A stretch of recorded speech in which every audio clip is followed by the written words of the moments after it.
की तरफ। लॉकडाउन में गरीब की बेबसी का फायदा उठाते हुए प्रॉपर्टी डीलर ने किया दुष्कर्म का प्रयास।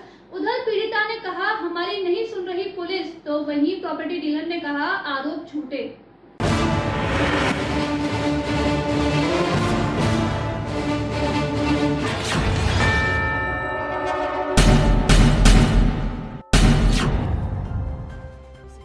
लॉकडाउन के दौरान एक दिल को झंझोर देने वाली घटना सामने आई है। पीड़िता ने आरोप लगाते हुए कहा रुड़की रोड पर झोपड़ी डालकर उसका परिवार रहता है। कुछ दिन पहले एक युवक उसके घर आया और बोला तुम्हारा बड़ा परिवार है और घर में लोग भी ज्यादा हैं, मैं तुम्हारे घर कुछ राशन पानी भिजवा दूंगा। पीड़िता ने मना किया। उक्त युवक उसके घर आया जबकि उसके परिजन घर पर नहीं थे और एक छोटा मासूम बच्चा था। उक्त दबंग ने उस बच्चे को 10 रुपए देकर कहा इसकी चीज ले आओ और उसे दुकान पर भेज दिया।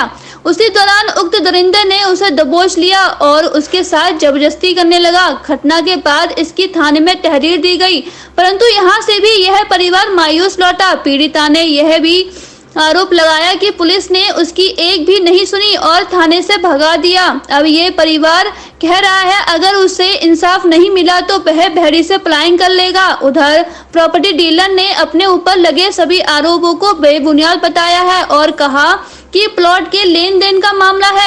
पीड़िता के परिजनों ने कहा अगर उन्हें यहां न्याय नहीं मिलता है तो वह माननीय मुख्यमंत्री सहित अन्य उच्च अधिकारियों से इस बाबत शिकायत दर्ज कराएंगे। वहीं सीओ बेहड़ी ने कहा मामले की निष्पक्ष जांच कर कार्रवाई अमल में लाई जाएगी। देखते हैं इस गरीब परिवार की कोई सुनता भी है या नहीं। कोई नहीं है सुनने वाला।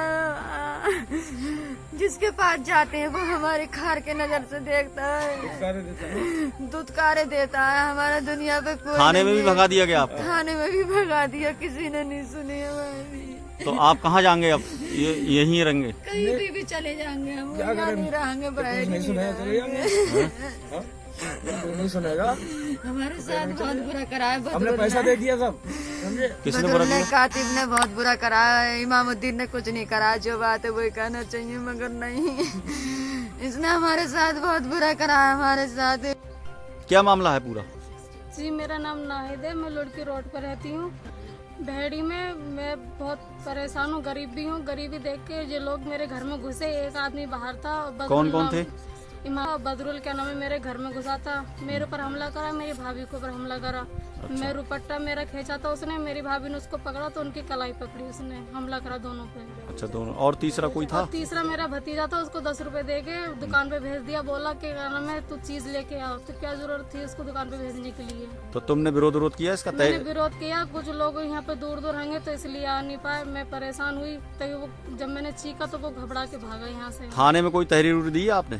थाने में दी तहरीर, मगर 2 दिन से लोग सुन नहीं रहे हमारी कोई भी। पुलिस आई थी आज, मेरी मम्मी वहाँ पे गई थी तो वो लोग ने डांट के मेरी माँ को भगा दिया वहाँ। किसने भगा दिया? इंस्पेक्टर था, चीता नाम था उसका, कुछ ऐसे। चीता पुलिस थी। बदरुल ने 10 रुपए दे के भगा रही थी मुझे, कह रही थी मुझसे चीज लेने जा। अच्छा। और मेरी माँ को, मेरी बाजी को इधर खटिया पे दबोच लिया। तभी मेरी माँ और मेरी बाजी चीखी तो वो दोनों भाग गए मोटरसाइकिल से। मामला ये हुआ था कि मैं बकरी चुंगाने गई थी। शोहर मेरे उधर बड़े लड़के के पास गए थे मदान नगर। दो लोग आए, एक वो था क्या नाम की इमामुद्दीन, वो बाहर था। और बदरुल अंदर घुसा, मेरी बेटी को दबोच, उसने खींचा तो रुपट्टा पकड़ा। रुपट्टा पकड़ने के बाद फिर मेरी रजिया को, रान जो बहू है मेरी, उसको उसने दबोच के चारपाई पे गिरा दिया। हाँ, फिर उसने धमकी दी, परसों भी धमकी दी कि इसको मार दूंगा, अपनी बेटी बचाना हो तो बचा ले, तू बिल्डोजर से तुझे खसा दूंगा और रहने नहीं दूंगा बहेड़ी के अंदर।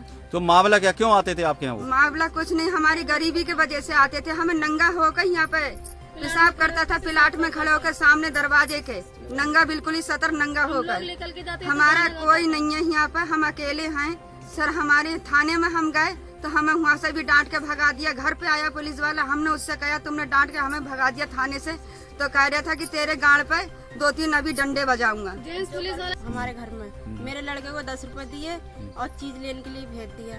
मेरी पहले नंद को पकड़ा, फिर मुझे पकड़ने लगा। मैंने जब उसको खींचा तो मुझे भी पलंग पे फेंक लिया और नंद को भी मेरी फेंक लिया। तभी फिर क्या कहा, वो मैं चीखी पुकारी तो उनने एकदम भाग लगा दी। आपके ऊपर कुछ लोगों ने आरोप लगाया कि आपने उनके घर में छेड़छाड़ करी, बलात्कार करने की कोशिश की। क्या मामला है पूरा? हमने उसे जगह दी थी, करीब 4 साल उसको टाइम को हो गया उस जगह को दिए हुए। 20,000 रुपये लिए थे, बकाया पैसे उसका वादा था देने का, वो नहीं दिए। 4 साल उससे ऊपर निकल गए। और वो 3 दिन पहले जो झोपड़पट्टी जो आंधी आई उसमें झोपड़पट्टी उसकी गिर गई थी, ईंटें उसने मंगाई। तो मैंने उसके लड़के से बुलवाया उसे कि भाई मेरे पास बात सुन लो, लेकिन वो नहीं आया। ये कहना था मुझे कि मैं हमारे पैसे दो तो मकान बना हुआ। उसके बाद वो लोग आरोप लगा रहे हैं आपके भाई की भी संदिग्ध अवस्था में मृत्यु हो चुकी है, आप पहले भी विवादित रह चुके हैं। हमारे भाई की किसी में वो तो अचानक उसकी खत्म हुआ था। वो हमारा भाई उससे क्या लेन देन? संदिग्ध अवस्था में जो हुई थी मृत्यु किसी में नहीं हुई थी, वो तो एक वैसी हुई थी, बीमार, टीबी की बीमार थे वो भाई। अच्छा ठीक। तो आप और क्या कहना चाहते हैं? और मैंने तो जो मेरे पार्टनर थे उन पार्टनर ने मेरे जगह दी ने, मुझे पैसे चाहिए था, मैंने पार्टनर को एक बताया। बच्चे ने आरोप लगाया